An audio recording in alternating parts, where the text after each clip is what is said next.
বাঙালি সবাই কেমন আছো? আশা করছি সবাই ভালো আছো। তো আজকের ব্লগে কিন্তু অনেক ঘটনা ঘটেছে, যেমন দেবদাকে দেখে নিয়েছি, কুকুরের কামড় খেয়ে নিয়েছি। তো পুরোটা দেখতে হলে ব্লগটা কিন্তু লাস্ট অব্দি দেখতে হবে। তো সকাল সকাল আমি হাই রোডে উঠে এসেছি। হাই রোড দিয়ে আজকে যাব আমরা আলিপুরদুয়ারে। আলিপুরদুয়ারে আসছে আমাদের দেবদা, শিরায় শিরায় রক্ত, দেবদার ভক্ত। সবাই কমেন্টে লিখে দিও। তো দেবদাকে তো দেখতে হবে।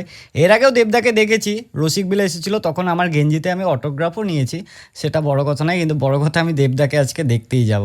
তো অনেকক্ষণ গাড়ি চালানোর পরে আলিপুরদুয়ার এসে বললাম। আলিপুরদুয়ার এসেই দেখি দেবদাকে দেখার জন্য কিন্তু এখানে লোকজনের ক্রাউড, লোকজনের ভিড় বীভৎস পরিমাণে বাড়তেই চলছে।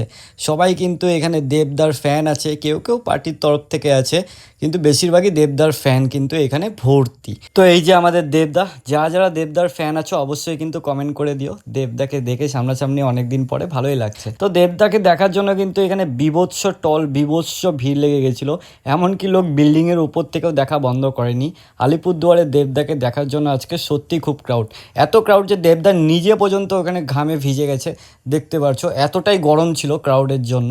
ঠিক আছে, এক তো ওয়েদার গরম, তার মধ্যে ক্রাউড। তারপরে এখান থেকে এসে গেলাম একটু পিজিতে একটু আড্ডা দিয়ে চলে যাব এবার রামপুর বারোবিশার সাইডে। রামপুর বারোবিশার থেকে আমার এক ফ্রেন্ড, আমার এক বান্ধবী আমাকে ফোন করে জানায় যে রামপুর বাস স্ট্যান্ডে একটা কুকুরের গলাতে বয়ম আটকে আছে অনেক দিন হলো।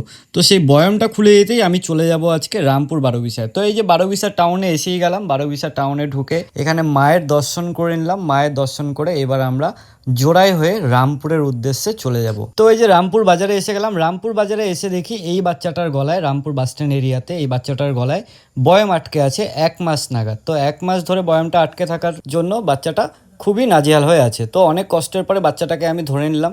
ধরে এবার বয়ম খোলার চেষ্টা করব। যেহেতু আমি আলিপুর গেছিলাম, তাই আমার কাছে কোনো সরঞ্জামই ছিল না। বাচ্চাটার চেঁচানো শুনে তার মা আমাকে পিছন থেকে এসে কিন্তু একটা কামড় বসিয়ে দিয়েই গেল। অনেক দিন পরে কুকুরের কামড় খেলাম। তো কামড় টামড় খেয়ে ফাইনালি বাচ্চাটাকে অনেক চেষ্টা করে বাচ্চাটাকে কিন্তু আমি রেস্কিউ করে দিলাম। আমি আর এই কাকা মিলে বটি দাও দিয়ে কেটে ফেটে বের করে দিলাম। 1 মাস পরে বাচ্চাটা এরকম মুক্ত হওয়াতে কিন্তু খুব খুশি ছিল, আর সত্যি দেখে কিন্তু আমারও খুব আনন্দ হতেছিল। তো এই যে কামড় টামড় খেয়ে চলে আসলাম রামপুর হসপিটালের এখানেই আমার সেই বান্ধবী যে আমাকে খবর দিয়েছিল, এই আমার বান্ধবী। আর এটা আমার বান্ধবীর বাড়ির কুকুর, যার ওষুধ আমি লিখে দিলাম। তো আজকের মতো ব্লগটা এখানেই শেষ করছি। সবাই কিন্তু কমেন্টে লিখে দিও কেমন লাগলো ব্লগটা, আর ফলো লাইক অবশ্যই করে দিও। ধন্যবাদ।